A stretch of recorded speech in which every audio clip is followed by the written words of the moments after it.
ఆయన వెళుతూ వెళుతూ వెళుతూ రెండవ రాకడ గురించిన విషయాల గురించి చెప్పాడు. ఆయన ఒక గర్వ మనుషులారా, మీరు ఎందుకు తేలి ఆకాశం వైపు తేలి చూస్తారు?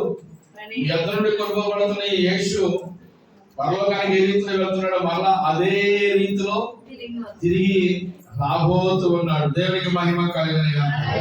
తిరిగి ఏం చేయబోతున్నాడు? ఆయన రాబోతున్నాడు. ఆయన రాకడ గురించి ఇప్పుడు ఏం చేయాలంటే మళ్ళీ మనము కనిపెట్టి ప్రార్థన చేస్తూ సిద్ధంగా ఉండాలి. రాకడ గురించి తెలుసుకోవడం, ఎప్పుడు కాలాలు, డేట్లు, సిచ్యువేషన్ తెలుసుకోవడం మీ పని కాదు, కానీ ఆయన రాకడ గురించి మనం అందరము సిద్ధపడి ఉండాలి. హలో, ఎలా ఉండాలి? ప్రభు యొక్క రాకడ గురించి సిద్ధపాటుని పొందా. అది ఈ రోజు టైటిల్. ప్రభు యొక్క రాకడను గురించి సిద్ధపాటుని పొందా. చెప్పండి, మాట చెప్పండి, చెప్పండి అమ్మా. ప్రభు యొక్క రాకడ గురించి సిద్ధపాటు నీకుందా? ఏముండాలి మనకి? రాకడ ఎప్పుడు తెలుసుకోవడం మనకి ప్రాముఖ్యమా? రాకడ గురించి సిద్ధపడి ఉండడం ప్రాముఖ్యమా? సిద్ధపడి ఉండడమే ప్రాముఖ్యం. మహాజ్ఞానాన్ని తెలుసుకోవడం ప్రాముఖ్యమా? సిద్ధపాటు ప్రాముఖ్యమా? సిద్ధపాటే ప్రాముఖ్యం. సిద్ధపాటు ఏముండాలి? సిద్ధపాటు. ప్రతిదానికి సిద్ధపాటు. సిద్ధపాటు లేకుండా ఏం పని?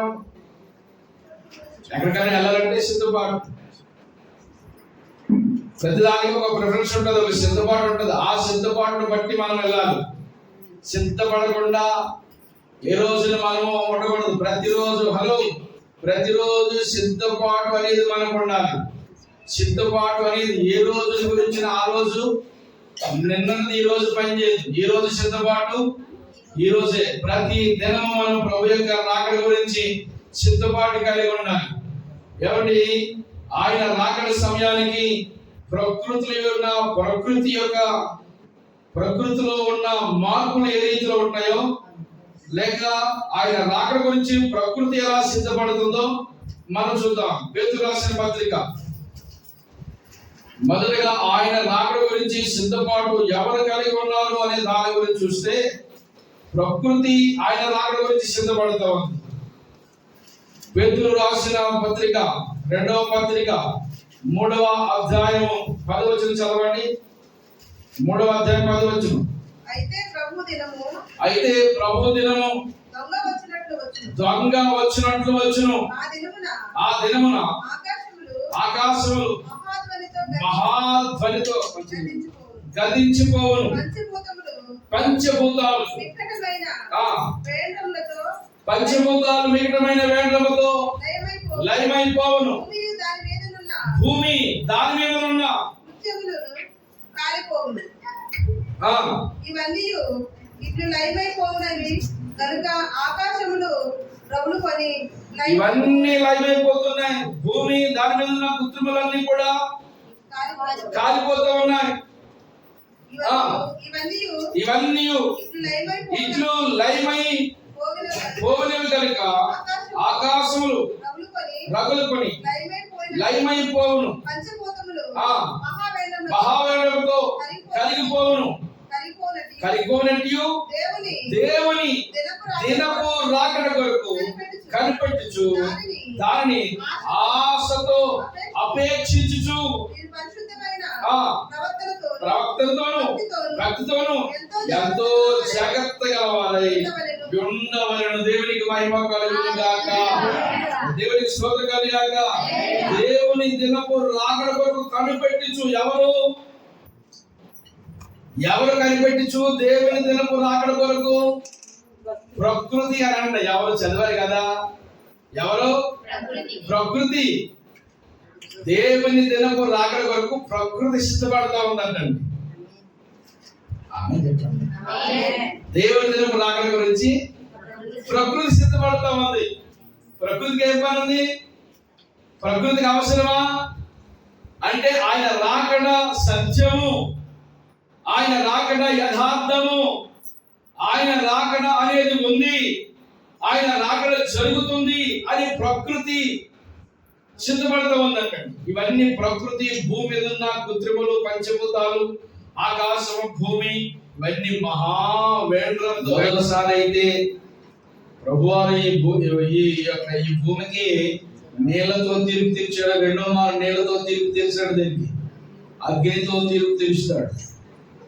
కనుక ఈ భూమి మీద ఉన్న సమస్యలు ఏమైపోతున్నాయి? మహావేంద్రముతో లయమైపోతున్నాయి. మహావేంద్రముతో కాలిపోయే రోజు రాబోతు. కరిగిపోతుందంట, మైనం కరిగిపోయినట్లుగా. అర్థమైందా? మైనం ఎలా కరిగిపోద్ది? కరిగిపోయినట్లుగా కరిగిపోద్ది. భూమి కరిగిపోద్ది, భూమి కరిగిపోద్ది, ఆకాశం కరిగిపోద్ది, భూమి మీద ఉన్న కృత్రిమలన్నీ కాలిపోతాయి, ప్రతి వస్తువు కాలిపోతుంది, పంచభూతాలన్నీ లయమైపోతాయి. అంటే ఈ యొక్క ప్రభు యొక్క రాకడ దినానికి ఇలాంటివన్నీ జరుగుతాయి. అపోస్తుల కార్యాలు చూడండి, 2వ అధ్యాయము 20వ వచనం. వెంటనే ఎవరైనా పర్లేదు, 2వ అధ్యాయం 20వ వచనం. ప్రభు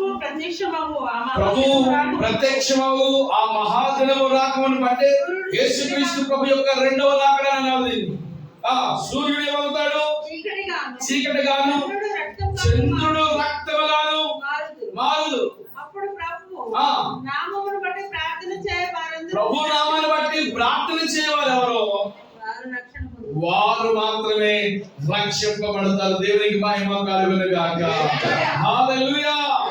సూర్యుడు ఏమైపోతున్నాడు? చీకటి, చంద్రుడు రక్తవర్ణముగా మారిపోతున్నాడు, పంచభూతాలు కాలిపోతున్నాయి, భూమి మీద ఉన్న కృత్రిమలన్నీ కాలిపోతున్నాయి, లయమైపోతున్నాయి. కానీ ప్రభు నామాన్ని బట్టి ప్రార్థన చేసి ఉన్నారు కదా, వాళ్ళు ఏం చేయబడతారంటే రక్షించబడతారు. ఆమేన్. రక్షించబడి గుంపులో ఉండాలి, కానీ కాలిపోయి లయమైపోయి గుంపులో ఉండకూడదు. మనం రక్షించబడి గుంపులో ఉండాలి.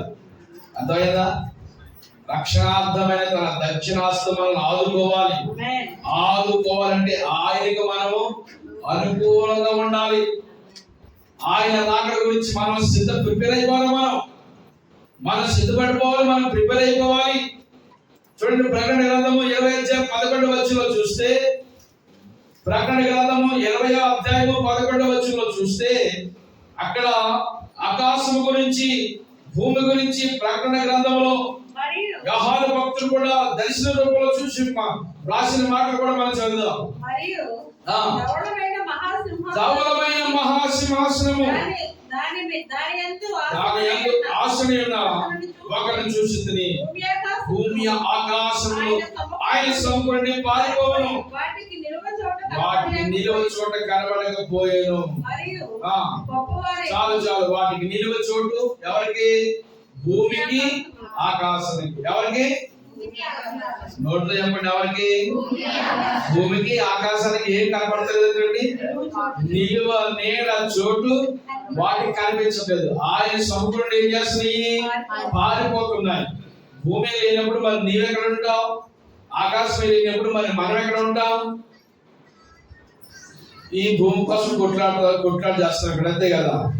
ఈ జాగా నాదని, ఈ మొక్క నాదని, ఆ పక్కన ఉన్నది ఈ మొసం నాదని, ఈ రాయిగడ దాకా నాదని, ఇది నాదని, అదని ఏదని ఏం చేస్తాం? దీని కొరకు ఇక్కడ కొట్లు చేస్తాం. ఈ భూమి ఆయన సమకూరుని ఏం చేస్తుందంటే పారిపోతున్నాం. గతించిపోయిన దాని కొరకు మనం బాగులు ఆడుతున్నాం, కానీ గతించిన రాజ్యం గురించి ఏ రోజునైనా ఒక ఆలోచన కలిగి ఉన్నాం మనం? ఈ రాజ్య సువార్త సకల జనులకు సాక్షాత్తంగా ప్రకటించబడాలి. అప్పుడే అంత వస్తూ ఉంది. దేవునికి మహిమ కలుగును గాక. ఈ రాజ్య సువార్త దేవుని యొక్క రాజ్య సువార్త. మనకి ఏ రాజ్యం కావాలి? ఈ రాజ్యం కావాలి. ఈ రాజ్యంలో సంపాదించుకోవాలి, ఈ రాజ్యంలో తొలగోగాలి, ఈ రాజ్యంలో ఎన్నో మనము ఆ హక్కులు సంపాదించుకోవాలి, ఈ రాజ్యంలో దాచుకోవాలి. కానీ ఆ రాజ్యం గురించి అవగాహన ఉందా?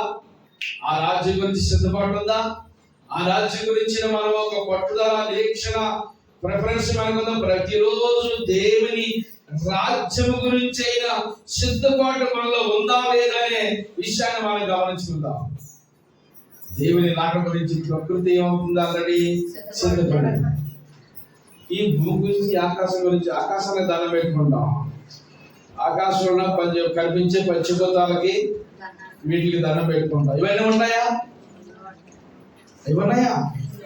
ఆయన సమకూరుడి ఎవరు కొంతమంది ఒక ఆయన వాకింగ్ చేస్తూ ఉన్నప్పుడు ఒక ఆయన ఎప్పుడో కలిసి ఈ భూమి మనం వస్తుందండి, ఈ భూమికి మనం దండం పెట్టుకోవాలి తెలియజేశారు. భూమి మనకు దండం పెట్టదు, భూమికి ఏం పెట్టుకోవాలి? భూమికి దండం పెట్టదు. భూమిని కలుగు చేసినప్పుడు కదా, భూమి గొప్పదా? భూమి కలుగు చేసినప్పుడు గొప్పడా? భూమి కలుగు చేసిన వాడు గొప్ప. స్తోత్రం కలగా. వస్తువు గొప్పదా? వస్తువు కలుగు చేసిన వాడు గొప్పడా? వస్తువు కలుగు చేసిన ఆయన గొప్పవాడు. దేవుడికి చెప్పాలి, ఎవరికి మనం మొక్కాలి? ఆయనకి మొక్కాలి. ఈ భూమి మీద దేనికి మొక్కడానికి ఆకాశం ఉన్నది కానీ, భూమి అనేది కానీ, భూమి మీద ఉన్న నీటి అనేది కానీ, దేని రూపాన్ని నువ్వు మొక్కకూడదు. డబ్బులు పోయిందంటే ముద్దెట్టుకుంటావు, బంగారం చెప్తే కలగట్టుకుంటాం, లైట్ చూస్తే అమ్మా దేవా అంటాం, సత్యం అంటారు. అదేటో మరి అదే సత్యము. ఈ సత్యం కాకుండా ఆ సత్యంలోకి వెళ్తాం. లైట్ వెళ్తే సత్యం, లైట్ ఆరిపోతే సత్యం, తుమ్మితే సత్యం, తగ్గితే సత్యం, పడిపోతే సత్యం. అన్ని అనేక రకమైనవన్నీ మనం ఏదో కల్పించుకుని అసలు కొంతమంది ఎందుకు మాట్లాడతారో, దేనికోసం మాట్లాడతారో తెలియని రీతిలో మాట్లాడుతున్నారు. మన జీవితంలో దేవుడు చేసిన మేలను ఏ రోజు మనం మర్చిపోకూడదు. దేవునికి మహిమ కలుగును. ఈ భూమి ఎవరి కొరకు ఇచ్చాడు దేవుడు? నరుల ఉపయోగం కొరకు భూమిలో కూర మొక్కలు మలిపించాడు. ఎన్ని కూర మొక్కలు? నరుల ఉపయోగం కొరకు ఏం మలిపించాడు ఆయన? పశువులకి గడ్డిని, నరుల ఉపయోగం కొరకు కూర మొక్కల్ని, గీతలు చాలా చక్కటి మాట మలిపించాడు ఆయన. దాన్ని రిమార్క్ చేసేస్తే మనుషులకు గడ్డిని, పక్షుల ఉపయోగం కొరకు కూర మొక్కలు అంటే ఏమండి? అది గడ్డి ఎలా ఉంటది? ఈ టేస్ట్ ఉంటుందా? ఏ గడ్డి అయినా ఒకే టేస్ట్ ఉంటుంది. కానీ కూర మొక్కలు, ఈ పళ్ళ మొక్కలు ఎన్ని ఉన్నాయి కదా, అన్ని ఒక టేస్ట్ ఉంటాయి. దానికి ఒక రకమైన టేస్ట్. దేవునికి స్తోత్రం కలుగా. అన్ని మన ఉపయోగం కొరకు ఇచ్చిన దేవుడిని మానేసి ఎవరు ఏం చేస్తున్నాం? ఈ లోకంలో ఉన్న కృత్రిమలన్నిటిని మనము దైవాలుగా పెట్టుకుని వాటికి బ్రతుకుతూ మన జీవితంలో ఎన్నో నష్టపోతున్నాం. తెలియకుండానే దేవునికి కోపం పుట్టిస్తూ ఉన్నాం. భూమి ఆకాశము ఆయన సొమ్ము నుండి పారిపోతున్నాయి. వాటికి నిలువ నీడ చోటు కనపడట్లేదు. దేవునికి మహిమ కలుగును గాక. దేవుని రాకడ ప్రత్యక్షత కొరకు ఈ భూమిలో జరుగుతున్న మార్పులు మనం చూడండి. ఆకాశంలో జరుగుతున్న మార్పులు చూడండి. సూర్యుడు ఏమైపోతున్నాడు? చీకటిగా అయిపోతున్నాడు. చంద్రుడు ఏమైపోతున్నాడు? ఎరుపైపోతున్నాడు. భూమిలో ఉన్న ఈ కృత్రిమలన్నీ ఏమైపోతున్నాయి? మహావేంద్రముతో కాలిపోతున్నాయి, లయమైపోతున్నాయి. భూమి ఆకాశము ఆయన సముపు నుండి మరొక చోట ఆకాశము చుట్టబడిన కంబల వలె ఏమైపోతుందంటే చుట్టబడిపోతుంది. ఒక దుప్పటి ఎలాగైతే చుడతామో, లేకపోతే చాప ఎలాగైతే చుడతామో అలాగే ఏమైపోతుందంటే ఇదంతా చుట్టబడిపోతుంది. లైవ్ అయిపోయే రోజులలో మన కంటికి కనిపించదు. ఏదో ఒక రోజున మనకు కానకుండా ఏదో వస్తారు. ఇది కాకుండా దేవుని వాక్యం మాత్రం ఎలాగా ఉండిస్తుంది. ఆయన వాక్కు సత్యమని, ఆయన వాక్కు కొరకు భూలోకం మీద బ్రతికే వ్యక్తులుగా మనము మార్చబడదుము గాక. అందరూ దేవుని స్తుతి చెబుదాం. మార్కు సువార్త 16వ అధ్యాయము 15వ వచనం. 16వ అధ్యాయము 15వ వచనం.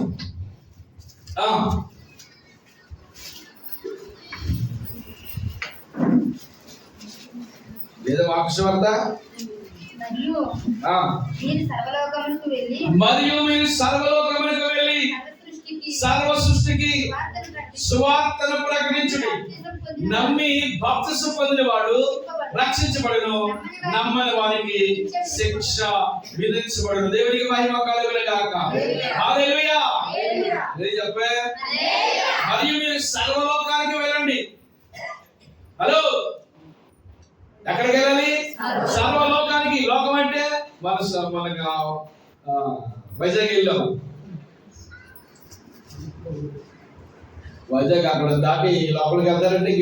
ఉందా మనం బీచ్ కడికి వెళ్ళి కదా దాటి ఊరు ఉందండి. బీచ్ అవతల ఊరు ఉందా? సముద్రం ఉంది, ఏమి ఎక్కడైతే భూమి ఉందో భూమంతా వేళ వెళ్ళిపోవాలంట. మనం స్తోత్రం కానీ హల్లెలూయా. జనం ఉన్న చోటకల్లా వెళ్ళిపోవాలి. ఎక్కడి వరకు వెళ్ళాలో అక్కడి వరకు వెళ్ళిపోవాలి. దేవుడు ఇచ్చిన అవకాశం మేరకు మన ప్రాంతమే కాదు వేరే ప్రాంతం ఎక్కడికైనా వెళ్ళాలి. ఎందుకు వెళ్ళాలి? సువార్తను ప్రకటించడానికి. సువార్తను ప్రకటించాలి, చెప్పాలి. ప్రభు కొరకు చెప్పాలి. ప్రభు కొరకు సర్వలోకానికి వెళ్ళండి, సర్వ సృష్టికి సువార్తను. సువార్త అంటే యేసుక్రీస్తు ప్రభు ఈ లోకానికి వచ్చింది, దాన్ని సువార్త. యేసు ప్రభు ఈ లోకానికి రావడం, ఆయన సర్వలోక మానవాళి కొరకు చనిపోవడం, సమాధి చేయబడడం, తిరిగి లేవడం, పరలోకానికి ఆరోహణ వెళ్ళడం, ఇది సువార్త. ఇది సత్యం. ఆయన నమ్మితే మన పాపముల నుండి మనకి విడుదల, మన రక్తపు మరకలు, పూర్వకాలంలో మన మీద ఏలుబడి చేస్తున్న శాపము, వాటి నుండి మనకి విడుదల. స్తోత్రంగా గాక. మన జీవితంలో ఏలుబడి చేస్తున్న ప్రతి శాపానికి ఆయన రక్తం ద్వారా మనకి ఏం దొరుకుతుందంటే విడుదల. ఇదిగో ఆయన రక్తంలో కడగబడిన మన కొరకు ఆయన మరలా తిరిగి రాబోతున్నాడు. ఎందుకు వస్తున్నాడు? ఆయన మనల్ని ఆయన దగ్గరికి తీసుకువెళ్ళడానికి, ఆయన నుండి చోటుకు మనల్ని వెళ్ళడానికి ఆయన మరలా వస్తున్నాడు. ఆయన కనుక మనం మరలా రాకపోతే ఆయన నుండి స్థలంలో మనం వెళ్ళాలో మనకు తెలియదు. తెలియనప్పుడు ఎవరినొకరు అడుగుతాం కదా మనం. హలో, ఎవరైనా వెళ్ళినప్పుడు తెలియనప్పుడు ఏం చేస్తాం? ఎవరిని అట్టుకొని వెళ్ళిపోతామా? తెలిసిన వ్యక్తి ఎవరో ఒకరు చూపించాలి మనకి, అంతే కదా. నా వైపు చూడండి అమ్మా, తెలిసిన వ్యక్తి ఎవరో ఒకరు చెప్పాలి మనకి. మరి పరలోకం ఎక్కడుందో ఎవరికి తెలుసు? యేసుక్రీస్తు ప్రభువుకు తప్ప ఈ ప్రపంచంలో ఎవరికి తెలియదు అన్నాడు ఆయన. ఆయన ఖచ్చితంగా చెప్పాడు, నేనే మార్గం సత్యము జీవము, నా ద్వారా తప్ప ఎవడు కూడా తండ్రి యొద్దకు చేరలేడు. తండ్రి యొద్దకు వెళ్ళాలంటే ఖచ్చితంగా ఎవరమైనా ఆయన దగ్గరికి రావాలి. ఏ దేవుడైనా ఒకటే అంటారు. ఏ దేవుడైనా తీసుకెళ్ళే మార్గాలు తెలియదు వాళ్ళకి. దేవుళ్ళని పేరు పెట్టుకున్నవి చాలా మంది అవుతున్నవారు చాలా మంది ఉన్నారు. నేను కూడా దేవుడిని అనేవారు ఉన్నారు చాలా మంది. అవునే కదా? చెప్పాలి, నేను కూడా దేవుడిని అయిన. కానీ అడగలేదు, నేను కూడా దేవుడు కాదు, నేను మాత్రమే, నేను తప్ప. అది ఆయన ఉన్న ప్రత్యేకత. దేవునికి స్తోత్రం కానీ హల్లెలూయా. ఆయన ద్వారా అందుకని చాలా మందికి యేసుక్రీస్తు ప్రభువు అంటే కోపం ఎందుకో తెలుసా? యేసుక్రీస్తు ప్రభువు అంటే చిరాకు ఎందుకో తెలుసా? నేనే మార్గం అంటాడేంటి ఈయన. అయితే ఈ మార్గం కాదా? ఆయన చెప్పాలని కూడా ఏదో చెప్పాడు, ఆయనే మార్గము. ఆ మార్గంలోకి వస్తేనే మనం అక్కడికి వెళ్తామంటే నిత్య జీవానికి లేక తండ్రి యొద్దకు పరలోకానికి వెళ్తాం. ఆ పరలోకం వెళ్ళే మార్గాన్ని ఆయనకు మాత్రమే తెలుసు. మరి ఆయన దగ్గరికి మనం రాకుండా ఆయన తీసుకెళ్తాడు, అంతే కదా. ఆయన దగ్గరికి రాకుండా నువ్వు ఎవరి దగ్గరికి వెళ్తుంటే ఆయన తీసుకెళ్తాడు. ఆయన నీకు ఒక స్థలాన్ని సిద్ధపాటు చేశాడు, నీ పేరులో ఒకటి రిజిస్ట్రేషన్ చేశాడు. ఆయన స్థలం నీ కొరకు ప్రత్యేకంగా ఏర్పాటు చేశాడు. ఆ రాజ్యంలో నిన్ను తీసుకువెళ్ళడానికి ఆయన దగ్గరికి రమ్మంటున్నాడు. ఆయన దేవుడికి మహిమ కలుగును గాక. ఆయన దగ్గరికి వస్తే ఖచ్చితంగా అక్కడికి మనల్ని నేను రానంటే తీసుకెళ్ళాడు. అందుకనే ధనవంతులు, నా కుమారుడా, నీవు నీ జీవిత కాలంలో నీ ఇష్టం వచ్చినట్లుగా సుఖం అనుభవించి రాజా అన్నారు కదా. ఎలాగా? అనుభవించి రాజా అంట. అనుభవించి కొంతమంది వయసు ఉండగానే మనం చేసేది వయసు వెళ్ళిపోయాక ఏం చేస్తాం? అవకాశం ఉన్నంత వరకు తిరిగేయాల. మరి దేవునికి ఇంకా అవకాశం ఏమీ లేదా? అవకాశం ఉన్నంత వరకు తిరిగేసి వయసు ఉన్నంత వరకు చేసేసి అన్నీ అయిపోయిన తర్వాత ఊరేమో పొమ్మంటుంది, కాడి రమ్మంటుంది. వాడుకో అన్నప్పుడు ఆయన అంటాడు, అందరూ వదిలేసినప్పుడు నాకెందుకు నువ్వు అన్నాయినా. ఇప్పుడు వాడి నీ యవ్వనాన్ని దేవునికి సమర్పించు. ఆమేన్, ఆమేన్, ఆమేన్. నీ కుటుంబాన్ని దేవునికి సమర్పించు. మన మనగా దేవునికి సమర్పించుకుని, ప్రభువా నీ పాత్రగా నేను ఉంటానని వాడుకో ప్రభుని. మన పాత్ర దేవుని చేతుల్లో పెడితే ఆయన ఖచ్చితంగా వాడుకుంటాడు. స్తోత్రం కలుగును గాక. ప్రతిరోజు మన పాత్ర కడగబడి ఉండాలంట. ఆమె చెప్పండి అమ్మా. ప్రతిరోజు మన పాత్ర కడగబడి ఉంటే వాడుకోవాలని అవసరం లేదంటండి. ఆటోమేటిక్ గా వాడేసుకుంటాం. కడిగిన పాత్రలు ఇంట్లో ఉంటే కదా. కడిగిన పాత్ర ఏమో మూలు వాడేస్తాం అమ్మా, కడిగిన పాత్ర ఏమో వాడుకుంటాం. కడిగిన పాత్ర మూలు వాడేస్తాం, పక్కన వాడేస్తాం. కడిగిన పాత్ర స్మెల్ వస్తుంది, కడిగిన పాత్ర ఉపయోగపడదు. కడిగిన పాత్ర ఉపయోగపడదు. కనుక నీ పాత్రను ఏం చేసుకోవాలి? ప్రతిరోజుని ఎవరో ఒకటి కడగండి, ఎవరో ఒకటి కడగండి. అమ్మవారు ఎవరు కడగాలి? ఎవరి పాత్ర ఆమె తోడుకోవాలి. స్తోత్రం కలిగిన ఒక సహోదరుడు అయ్యా నా పాపాలు ఒప్పుకోలేదు, నా పాపాలు ఒప్పుకుంటావా, నా పాపాలు ఒప్పుకుంటావా అని పాస్టర్ గారు క్వాలిటీని వదులుకోలేదా? నీ పాపాలు నేనే ఒప్పుకోనమ్మా, లేకుంటే నా పాపాలు ఒప్పుకుంటానంటేనే ఈ రోజు నీ పాదాలు విడిచిపోయి నా పాపాలు ఒప్పుకో. ఆవిడ ఎన్ని పాపాలు చేసిందో, ఎక్కడెక్కడ చేసిందో నీకేం తెలుస్తుంది? ఎవరి పాపాలు వాళ్ళే ఒప్పుకోవాలి, ఎవరి పాత్రను వాళ్ళే తోడుకోవాలి. కడగబడిన పాత్రగా మన పాత్ర మార్చబడి, ప్రభువా నీవు నన్ను వాడుకోనాయనా అని ప్రభు చేతులకు మనం అప్పగించుకుంటే అద్భుతకరంగా వాడుకుంటాడు. స్తోత్రం కలుగును గాక. నీవు వాడబడాలి, ప్రభులో వాడబడాలి. దేవుని కొరకు వాడబడిన జీవితం వేస్ట్, సొంత వేస్ట్, వేస్ట్. దేవుని కొరకు వాడబడాలి. నీ దగ్గర ఎన్ని రూపాయలున్నా, ఎంత ఆస్తున్నా, ఎంత ఆస్తున్నా, అది దేవుని కొరకు వాడకపోతే ఆ ధనం వేస్ట్, వేస్ట్. నీ దగ్గర ఏదైతే ఉందో అది దేవుని కొరకు వాడబడాలి. నీ బిడ్డలు వాడబడాలి, నీ సంపద వాడబడాలి, నీ పరికరాలు వాడబడాలి, మనం వాడబడాలి. ఎలా రండి, ఇదే ఆశ ఉండాలి, ఇదే ధ్యాస ఉండాలి. వెళ్ళండి, మీరు సర్వలోకాన్ని వెళ్ళండి, సృష్టికి సువార్త, సర్వ సృష్టికి చెప్పండి. నమ్మిన వాడు ఏం చేయబడతాడు? రక్షించబడు. ఏ రీతిలో మన మీటింగ్స్ లో స్వార్థ ప్రకటించమా. చాలా మంది ఉన్నారు, కొత్త వారు మార్చబడవచ్చు, పాత వారు సరి చేయబడవచ్చు. మనం ఏ రీతిలో దేవుని శ్రద్ధలో మంచి అద్భుతమైన స్వార్థ పరిచయం జరిగింది.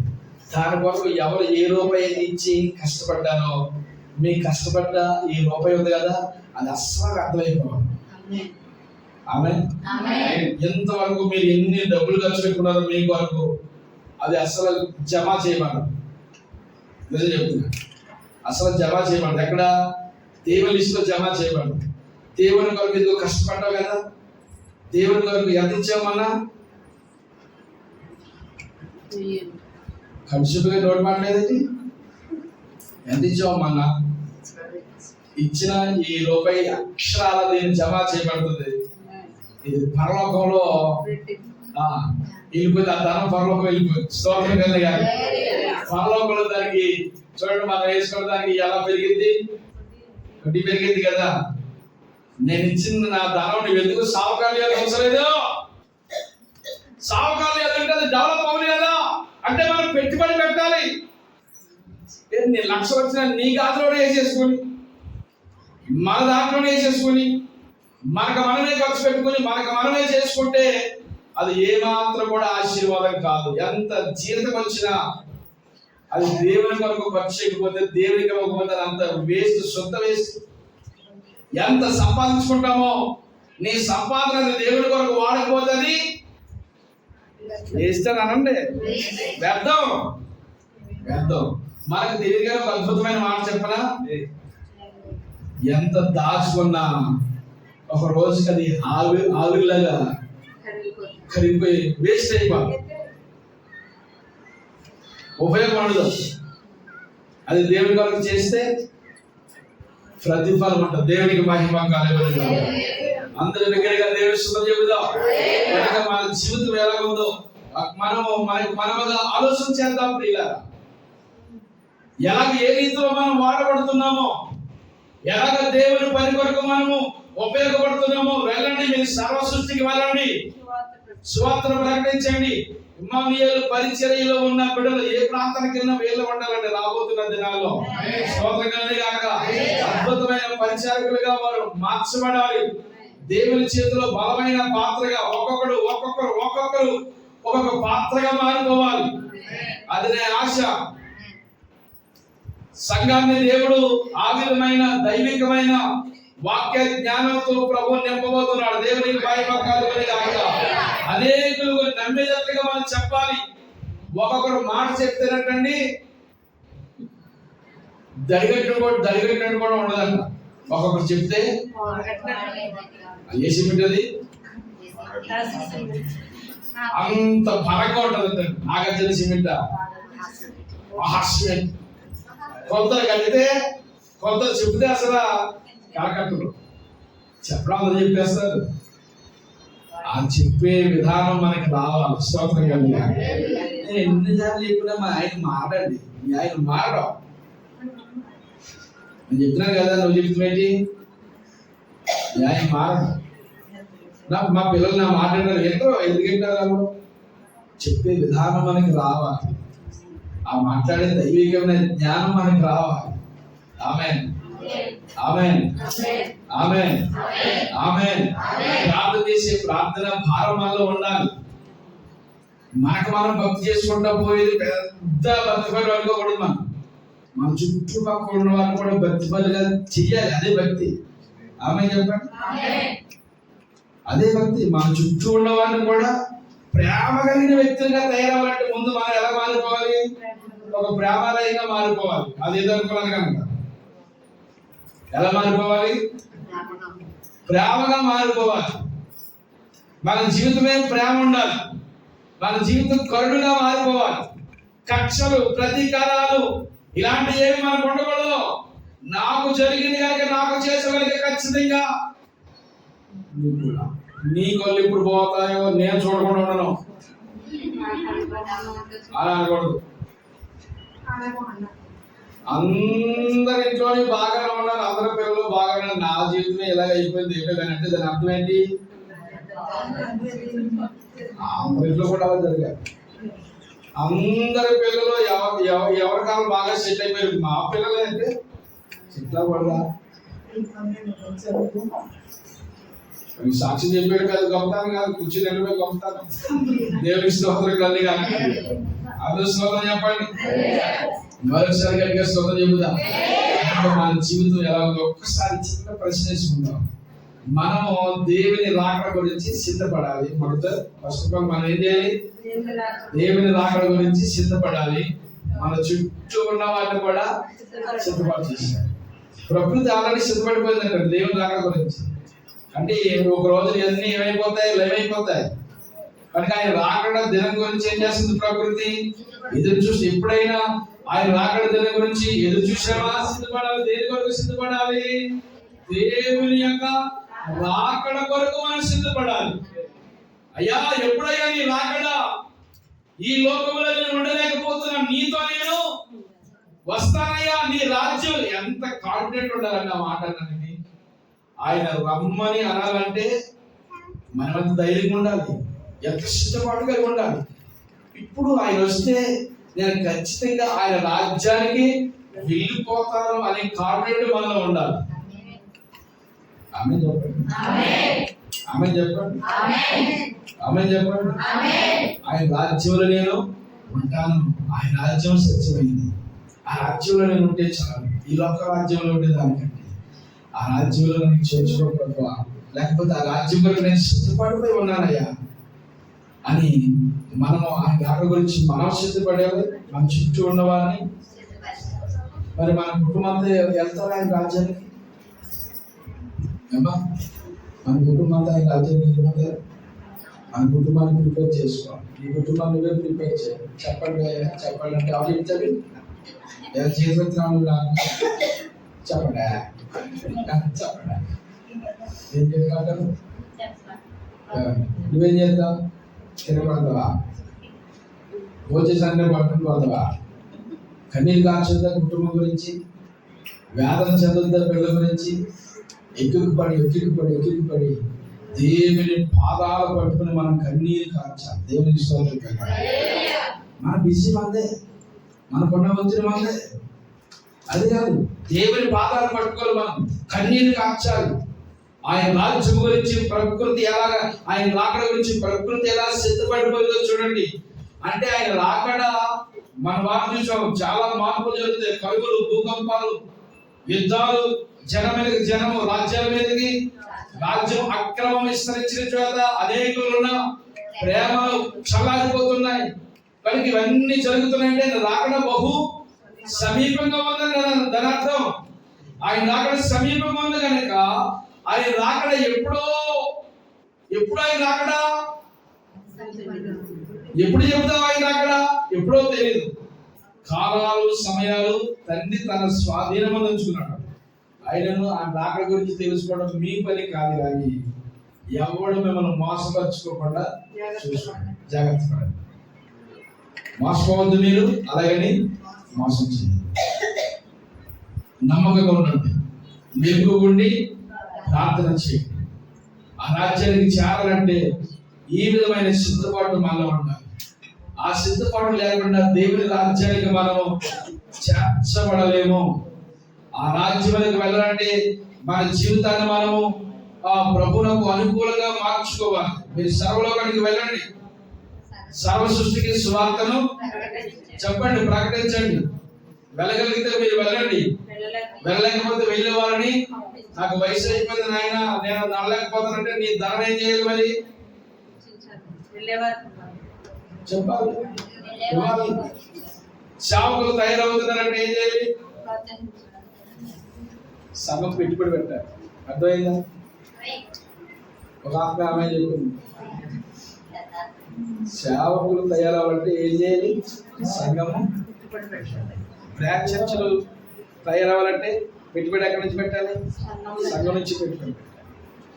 అలా మనం సిద్ధపాటు కలిగి రాబోతున్న మరొక తరాన్ని ప్రభు కొరకు సిద్ధపడతాం.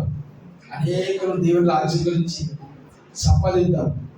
ఈ లోక రాజ్యం మనకు శాశ్వతమైనది కాదు.